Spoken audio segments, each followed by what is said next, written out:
Todo comenzó con una mentira sobre una clase de cerámica. Una pequeña, insignificante mentira que, como una grieta en un dique, anunciaba la inundación que estaba por venir. Llevo 20 años casado con Laura. 2 décadas de una vida que siempre consideré sólida, construida con paciencia, cariño y miles de momentos cotidianos que, en su conjunto, formaban un todo perfecto. Nos conocimos en la universidad, 2 estudiantes de económicas que se encontraron por casualidad en la biblioteca, luchando por el mismo libro de teoría. Ella tenía una sonrisa que iluminaba la habitación incluso en los días más grises y una determinación feroz y tranquila que me atrajo de inmediato. Juntos, ladrillo a ladrillo, construimos una familia, 2 hijos, Sofía de 17 años y David de 15, una casa con jardín en las afueras de Madrid, y una rutina que era un consuelo en sí misma.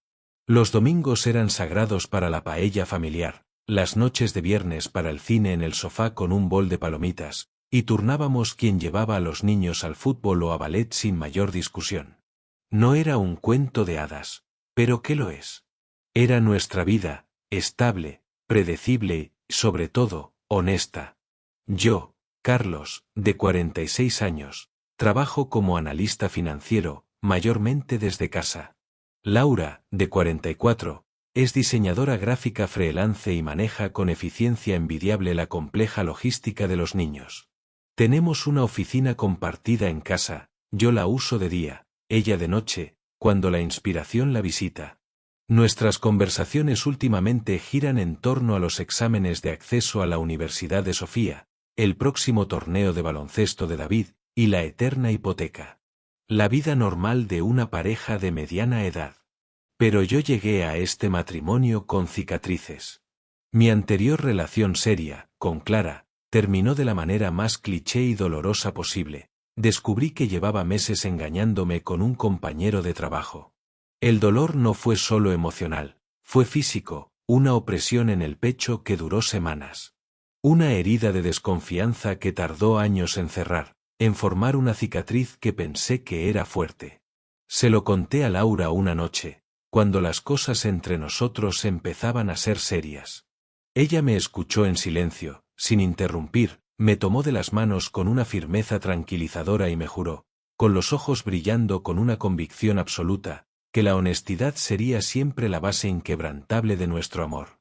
En 2 décadas, nunca, ni una sola vez, había dudado de su palabra. Habíamos discutido, como todas las parejas, por el gasto en unas vacaciones demasiado caras o por lo estricto que debía ser el castigo de David por una mala nota, pero siempre encontrábamos la manera de hablar, de ceder, de reencontrarnos.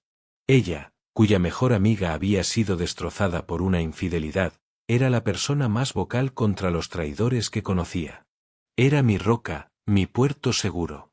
Hasta que, sin previo aviso, la roca se resquebrajó y el puerto se llenó de niebla. Todo empezó a cambiar hace unos 6 meses. Fue sutil, casi imperceptible al principio. Laura comenzó a parecer distante, ausente. A veces le hablaba de mi día o de un plan para el fin de semana y me daba cuenta de que no había escuchado una sola palabra, con la mirada perdida en algún punto lejano a través de la ventana de la cocina. Cuando le preguntaba si estaba bien, se sacudía como si despertara de un sueño y decía que estaba cansada o estresada con un proyecto de diseño. Era plausible, con 2 adolescentes demandantes, su trabajo a ratos intenso y la reciente y dolorosa pérdida de su padre, el cansancio era más que comprensible. Pero era una niebla nueva en ella, que siempre había sido la más presente, la más anclada de nosotros 2. Su padre. Mi suegro, Manuel, falleció el año pasado tras una larga y desgastante enfermedad. Fue un golpe durísimo para todos, pero especialmente para Laura. Ella era su niña, su princesa. Para apoyar a su madre, Carmen, una mujer fuerte que de repente se veía pequeña y perdida en su piso de Toledo, Laura comenzó a visitarla cada 2 fines de semana. Yo lo apoyé por completo. Quería a Carmen como a una segunda madre y entendía la profunda soledad que la embargaba. Normalmente, Laura salía el sábado por la mañana y volvía el domingo por la tarde. Yo me quedaba con los niños, llevándolos a sus actividades, disfrutando de un tiempo de padres e hijos. En los últimos meses, esas visitas se hicieron más frecuentes, casi una rutina semanal. A veces se iba el viernes justo después de trabajar, con una prisa que me parecía extraña, y no volvía hasta el domingo bien entrada la noche. Lo atribuí, una y otra vez, a su dolor y al de su madre. El duelo no tiene un calendario, me decía a mí mismo. Pero luego, casi sin querer, empecé a notar pequeñas inconsistencias. Cosas sin importancia, casi tontas. Me decía que habían pasado todo el sábado limpiando y ordenando el trastero de Carmen, y luego, en una llamada telefónica casual, mi suegra mencionaba lo abarrotado que seguía estando y que tenían que encontrar un día para hacerlo pronto. En otra ocasión, Laura me contó con detalle cómo habían cocinado juntas una tortilla de patatas elaborada, y luego Carmen me comentó por teléfono que habían pedido pizza porque no tenían ganas de cocinar. Cada vez, con un esfuerzo consciente, atribuí el desfase a despistes de la edad, a malentendidos o simplemente a que mi mujer no quería admitir que no habían sido tan productivas. Hasta que llegó el nombre. El nombre que lo cambió todo. Estaba hablando por teléfono con Carmen para ayudarla a comparar y elegir una nueva compañía de Internet. Al final de la conversación, me dio las gracias con su calidez de siempre y añadió, como una nota al margen, y menos mal que el bueno de Roberto también está pendiente de mí. Es un sol, un chico tan amable. Me quedé completamente quieto, el auricular pegado a la oreja como si me hubiera paralizado. ¿Roberto?, pregunté, intentando con todas mis fuerzas que mi voz sonara casual, casi aburrida. Carmen pareció confundida, incluso un poco avergonzada, como si hubiera mencionado algo que debería ser un secreto. Sí, cariño, el amigo de la infancia de Laura. Ya sabes, el de Alcalá de Henares. Ha estado viniendo algunos fines de semana a ayudar con cosas pesadas. Arregló la persiana del balcón que no subía, hace un par de semanas, la última vez que Laura vino. El corazón me empezó a latir con una fuerza salvaje, como un animal enjaulado golpeando los barrotes. Laura me había dicho que ella había arreglado esa persiana. De hecho, me había contado lo complicado que había sido, lo mucho que le había costado, y lo orgullosa que estaba de haberlo logrado. Ahora resultaba que no solo no lo había hecho sola, sino que no estaba sola en absoluto. Y no era cualquier amigo. Roberto fue el primer novio serio de Laura en el instituto, una relación que se prolongó, según me contó ella, hasta los primeros años de universidad. Lo conocí brevemente, de pasada, en una boda familiar hacía una década. Ella me aseguró entonces, con una sonrisa tranquilizadora, que era agua pasada, un recuerdo lejano. Ahora, al parecer, el agua había vuelto a fluir, y con fuerza. Si era todo tan inocente, tan casual, ¿por qué no me lo había mencionado? Nos contábamos todo, o eso creía yo. Los pequeños fastidios del día, los triunfos tontos, las anécdotas con los vecinos. Si me hubiera dicho, mira, Carlos, me encontré a Roberto por el pueblo y, como está viviendo cerca otra vez, viene a ayudar a mamá con algunas cosas pesadas, me habría sentido un poco incómodo, es humano, pero lo habría aceptado. Lo habría digerido. El hecho de que lo ocultara de forma tan deliberada, de que construyera una mentira alrededor de algo tan simple como arreglar una persiana, era una bandera roja gigante, incómoda e imposible de ignorar. Esa misma noche, con el estómago revuelto, le pregunté a Laura cómo estaba su madre y si necesitaba ayuda con algo más en la casa. No, para nada. Mamá y yo nos las arreglamos bien, ya sabes, dijo sonriendo, sirviéndome un vaso de agua como si tal cosa. Le miré fijamente los ojos, buscando un atisbo de culpa, de nerviosismo, y pregunté, manteniendo la voz lo más neutral posible, ¿seguro que arreglaste tú sola esa persiana? Por lo que contaste, parecía un trabajo de dos. Ella no parpadeó. No desvió la mirada. Sí, fue un fastidio, me llevó un buen rato, pero al final lo conseguí. No es para tanto. Me mintió. Directamente, sin vacilar, con una tranquilidad que me heló la sangre. Ahí supe, con una certeza fría y pesada que se instaló en el fondo de mi estómago, que algo andaba muy mal. Mi instinto, el mismo que ignoré por demasiado tiempo con Clara, gritaba dentro de mí, alerta, herido. Decidí, con un peso de tristeza enorme, investigar en silencio. No quería acusarla sin pruebas, no quería ser el marido paranoico que destruye su matrimonio por una sospecha infundada. Al ser yo quien gestiona las finanzas familiares y el plan de móvil conjunto, no me costó acceder a los registros. Una tarde, con los dedos temblorosos, abrí la factura detallada del teléfono en el ordenador. Y ahí estaba, marcado en frías líneas de datos, un número con prefijo de Toledo aparecía una y otra vez. Docenas de llamadas, algunas de más de 20 minutos. Cientos de mensajes de texto intercambiados a todas horas, en medio de la tarde, tarde en la noche, incluso a las 2 o 3 de la madrugada. Era él. Tenía que serlo. La evidencia digital era incontrovertible. La confirmación final, la que acabó con cualquier atisbo de duda, llegó el fin de semana siguiente. Laura anunció, como de costumbre, que se iba a Toledo a ver a su madre. La mañana del sábado, después de que se hubiera ido, llamé a Carmen. Hablamos un rato del tiempo, de los niños, y luego, con el corazón en un puño, pregunté de la forma más casual que pude, ¿está Laura por ahí? Es que no me contesta al móvil y necesitaba preguntarle una cosa sin importancia. Carmen rió con su risa cálida y familiar. No, cariño. ¿No lo sabías? Me dijo que este fin de semana teníais algún plan familiar por Madrid, una cosa del trabajo o no sé qué, y que no podía venir. Que vendría el próximo sin falta. Colgué el teléfono con la mano temblorosa, apoyándome en la encimera de la cocina para no caerme. Mi mujer no estaba donde decía estar. No había malentendido. Era una mentira elaborada. Con una calma fría y resignada, revisé la cuenta bancaria conjunta en línea. Y ahí estaban, como la guinda macabra de un pastel envenenado, un cargo de una gasolinera en la carretera de Toledo, y luego, más tarde, 2 cargos en una ciudad turística a 1 hora de Toledo, en dirección contraria a Madrid. Uno, de un conocido restaurante italiano a las 9:37 de la noche. El otro, de un hotel de 3 estrellas a las 11:52. No hacía falta ser un genio, ni un detective, para unir los puntos. La imagen era nítida y devastadora. La esperé el domingo por la noche. Llegó a casa cerca de las 8, con una bolsa de la farmacia en la mano, fingiendo el cansancio tranquilo de un fin de semana dedicado a ayudar a su madre.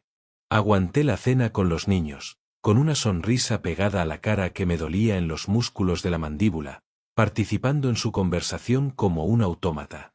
Cuando por fin se retiraron a sus habitaciones, la confronté en el salón, con las puertas cerradas.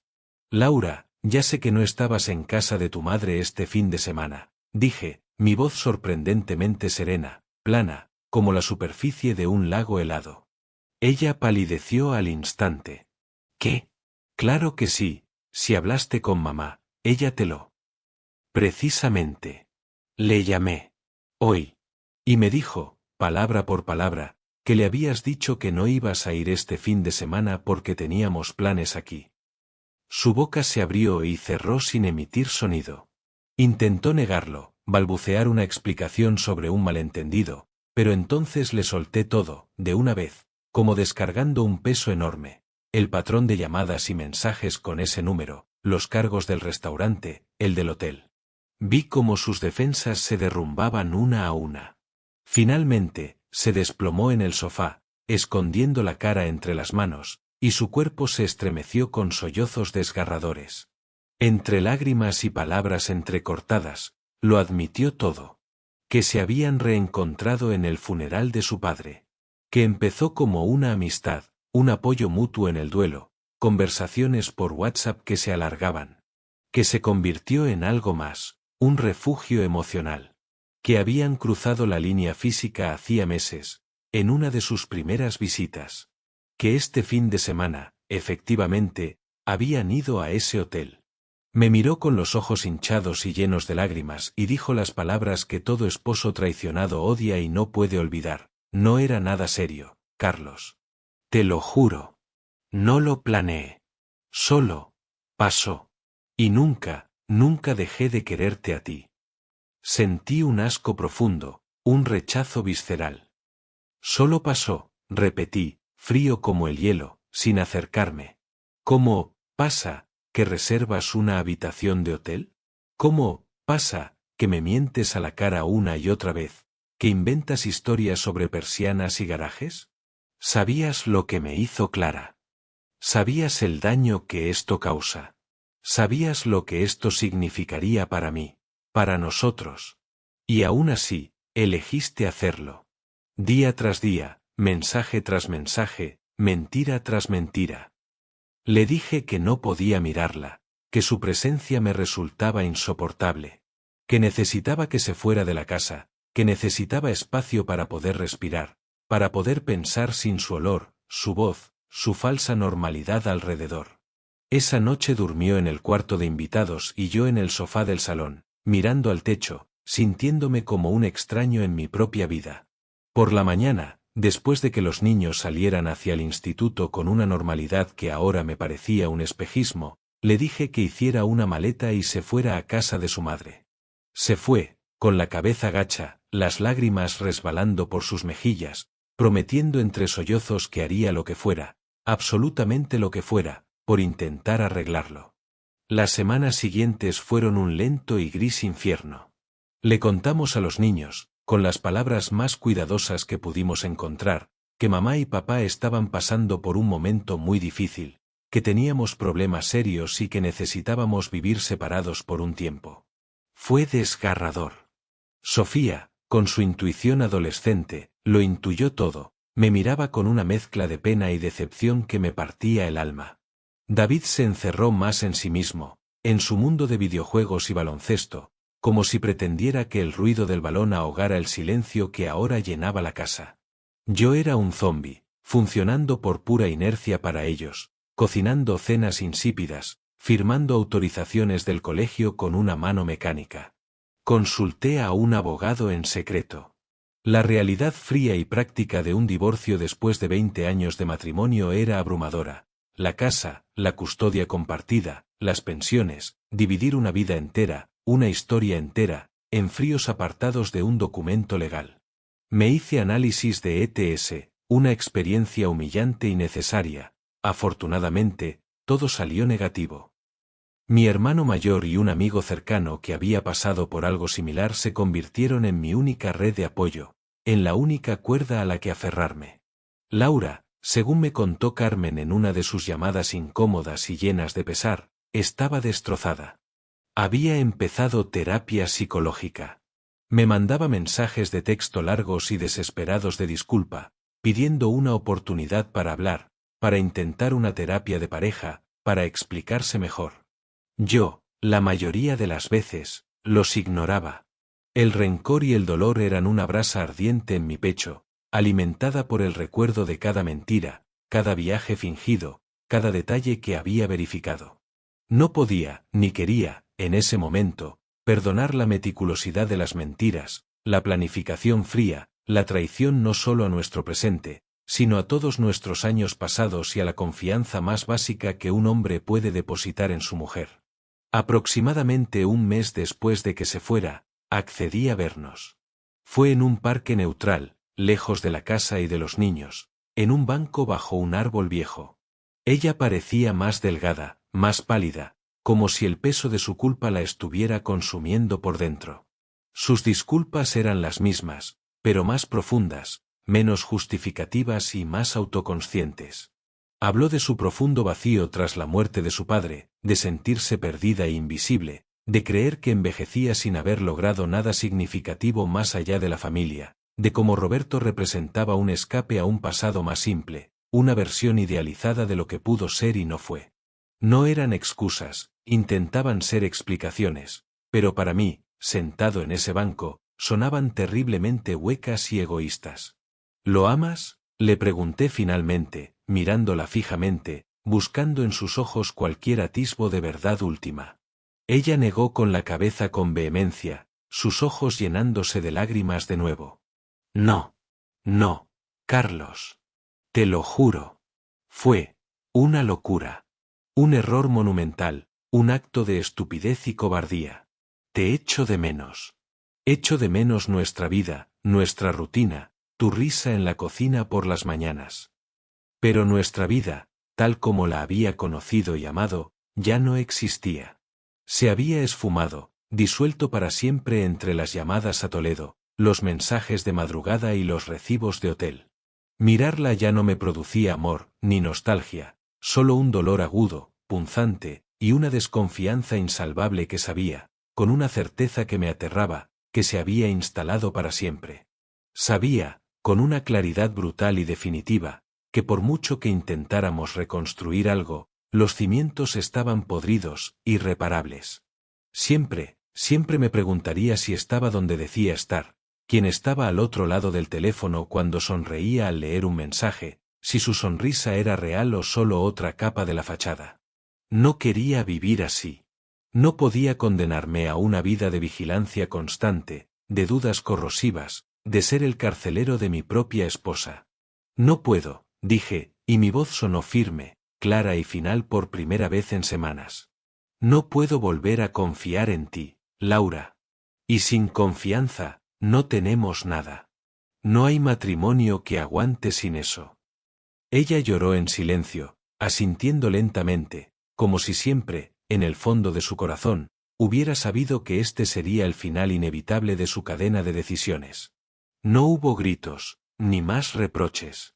Solo el sonido del mundo que habíamos construido juntos desmoronándose por completo en el silencio que se instaló entre nosotros. Hoy, hace unas semanas de eso, firmé los papeles iniciales para solicitar el divorcio. Es un proceso largo, tedioso y despersonalizante, pero ha comenzado. Laura se ha mudado a un pequeño piso alquilado en Toledo, cerca de su madre. Viene a Madrid los fines de semana alternos para ver a los niños. Somos civiles, incluso a veces amables en nuestras interacciones breves y funcionales, por ellos. Por ellos, que son lo único bueno y puro que salió de todo esto, lo seremos siempre. A veces, por las noches, cuando la casa está en silencio, recuerdo la sensación de su mano en la mía durante el nacimiento de Sofía, o la forma en que reíamos juntos sin control viendo una mala película de terror, o el sonido de su voz cantando bajito en la cocina. Y duele. Duele como un hueso roto que nunca acaba de soldar del todo. Pero también sé, con esa misma claridad fría, que la persona que hizo esas cosas conmigo, la mujer de la que me enamoré, ya no es la misma que eligió mentirme, planificar una escapada y traicionarme. Esa persona se fue con Roberto a un hotel en una ciudad cualquiera, y una parte de ella, la parte en la que yo confiaba ciegamente, nunca regresó. Ahora, mi vida es diferente. Más pequeña, más tranquila, a veces terriblemente sola en medio del silencio. Pero es mía. Auténtica. Y es honesta. Ya no hay mentiras sobre clases de cerámica, ni sobre persianas rotas, ni sobre dónde estuvo mi esposa el fin de semana. En la dolorosa, cruda y devastadora verdad, he encontrado, al menos, la paz de un nuevo y solitario comienzo.